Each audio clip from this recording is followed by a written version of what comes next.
मेरे पति पेशे से एक इंजीनियर हैं। मैं उनसे उनके शांत स्वभाव के लिए प्यार करती थी और जब मैं उनके चौड़े कंधों पर अपना सिर झुकाती थी तो मुझे गर्मजोशी और एक अजीब सा सुकून का एहसास होता था। हमारे 3 साल प्रेमालाप और अब शादी के भी 2 साल बीतने के बाद मुझे ये बात स्वीकार करना होगा कि मैं इनसे थक गई हूँ। मेरे पहले उसे प्यार करने के जो भी कारण थे, अब वही मेरी सारी निराशा के कारण बन गए हैं। मैं एक भावुक महिला हूँ और जब रिश्ते और मेरी भावनाओं की बात आती है तो मैं बेहद संवेदनशील हो जाती हूँ और मैं रोमांटिक पलों के लिए उसी तरह तरसती हूँ जैसे कैंडी के लिए तरस रही एक छोटी बच्ची। लेकिन मेरे पति मेरे बिल्कुल विपरीत हैं। उनकी संवेदनशीलता की कमी और हमारी शादी में रोमांटिक पलों को लाने में उनकी असमर्थता ने मुझे प्यार के विषय में निराश कर दिया है। एक दिन मैंने आखिरकार उनसे अपने मन की बात बताने का फैसला किया कि मुझे तलाक चाहिए और मैंने हिम्मत करके उनसे बताया। आखिर क्यों? चौंकते हुए मेरे पति ने पूछा। मैंने कहा, मैं थक गई हूँ तुमसे। दुनिया में हर चीज का कोई कारण नहीं होता है। वह पूरी रात चुप रहा, हर समय हाथ में एक जलती हुई सिगरेट लिए गहरे विचारों में डूबा रहा। इससे मेरी निराशा की भावना और बढ़ती गई क्योंकि मैं ऐसे आदमी को देख रही थी जो अपनी दुर्दशा को भी व्यक्त नहीं कर पा रहा था। भला मैं उससे और क्या उम्मीद कर सकती थी? और अंत में उसने मुझसे पूछा, मैं तुम्हारी मन बदलने के लिए क्या कर सकता हूँ? किसी ने सच ही कहा है कि किसी के व्यक्तित्व को बदलना मुश्किल है। उसकी आंखों में गहराई से देखते हुए मैंने धीरे से उत्तर दिया, मैं तुमसे एक सवाल पूछती हूँ। अगर तुम्हारा जवाब मेरे दिल को मना सके तो मैं अपना विचार बदल दूंगी। मान लो मुझे एक पहाड़ की चट्टान पर खिला एक फूल चाहिए और हम दोनों को ये पता हो कि उस फूल को तोड़ने से तुम्हारी मौत हो जाएगी। क्या तुम मेरे लिए ऐसा करोगे?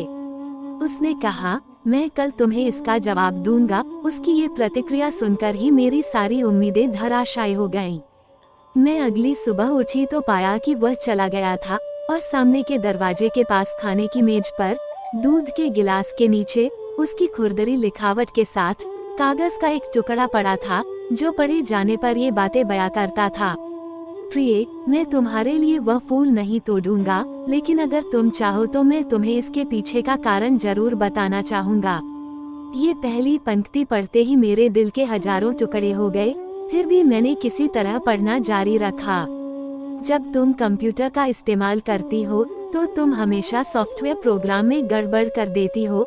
अंत में तुम स्क्रीन के सामने बैठकर रोती हो। मुझे अपनी उंगलियों को जिंदा रखना पड़ेगा ताकि मैं प्रोग्राम को पुनः व्यवस्थित करके तुम्हारे कीमती आंसुओं को बहने से रोक सकूं। तुम हमेशा घर की चाबियां गुमा देती हो, इसलिए मुझे दरवाजा खोलने के लिए अपने पैरों को जिंदा रखना पड़ेगा ताकि मैं दरवाजा तोड़कर तुम्हें घर के अंदर ले जा सकूं। तुम यात्रा करना पसंद करती हो, लेकिन हमेशा एक नई जगह में अपना रास्ता भूल जाती हो। मुझे तुम्हें रास्ता दिखाने के लिए अपनी आंखें जिंदा रखनी पड़ेगी। तुम्हें हमेशा ऐंठन होती है जब भी तुम्हारे पीरियड हर महीने आता है।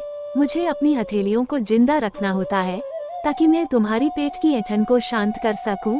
तुम्हें घर के अंदर रहना पसंद है और मुझे पता है कि तुम एक अंतर्मुखी व्यक्तित्व वाली नारी हो, इसलिए तुम्हारी बोरियता को दूर करने के लिए मुझे तुम्हें चुटकुले और कहानियाँ सुनाने के लिए अपने मुंह को जिंदा रखना होगा।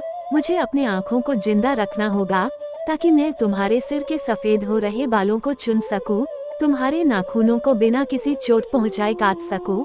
मैं भी समुद्र तट पर टहलते हुए तुम्हारा हाथ पकड़ना चाहता हूं, जैसे तुम धूप और सुंदर रेत का आनंद लेती हो और खुशी से गाने गुनगुनाती हो, उसे मैं अपने कानों से सुनना चाहता हूं। इसलिए मेरे कान जिंदा रहने चाहिए।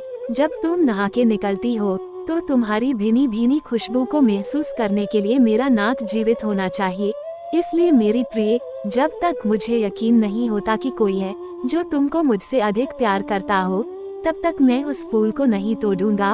और जिस दिन ऐसा कोई आया जो तुमको मुझसे अधिक प्यार करे, उस दिन मैं खुशी खुशी उस फूल को तोड़ लाऊंगा। ये पढ़ते ही मेरे आंसू चिट्ठी पर गिरे और उसकी लिखावट की स्याही धुंधली हो गई, लेकिन मैंने उसे पढ़ना जारी रखा।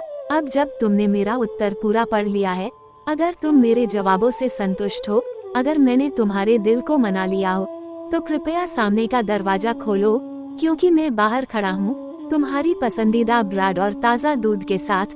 मैं जल्दी से दरवाजा खोलने के लिए दौड़ी और उसके चिंतित चेहरे को अपने हाथों में कसकर पकड़ा और चूम लिया और उसकी बाहों में समा गई।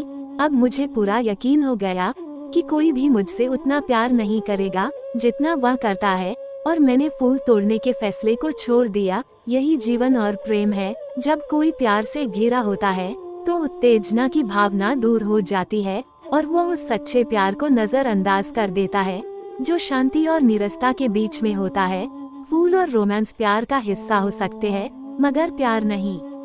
तो दोस्तों, आपको ये प्यार भरी पति पत्नी की कहानी कैसी लगी? इस छोटी सी कहानी ने आपके भी दिल को छुआ या नहीं? अगर दिल को छुआ है तो वीडियो को लाइक करें और ऐसी ही कहानियाँ सुनने के लिए चैनल को सब्सक्राइब करें। धन्यवाद।